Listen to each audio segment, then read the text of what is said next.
Let's use VoiceOver on your iPhone.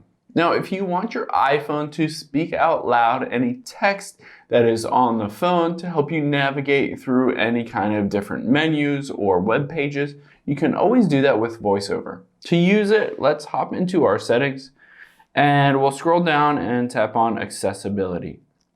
Now, the very first option is VoiceOver. I can tap on that and I will just toggle VoiceOver on here.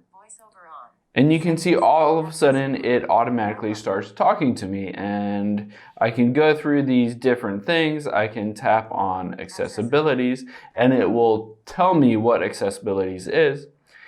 Right under it, it says VoiceOver speaks on items on the screen. Tap once to select the item. Double tap to activate the selected item. So let's hop out of here or let's go double tap on accessibility.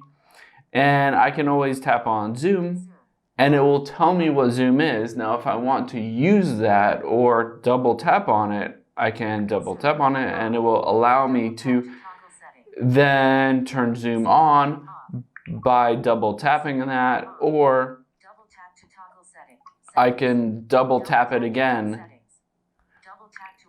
if I wanted to stop it. So you can see it goes through these settings where it says I can zoom in or out.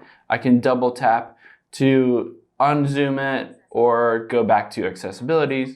So this walks you through verbally everything on your iPhone. It can be annoying, but it's helpful for some certain areas if you wanted it to walk you through and verbally or auditorily walk you through all of these menus and everything on your phone. Hope this helps. Thanks for your time today, and I'll see you on the next one.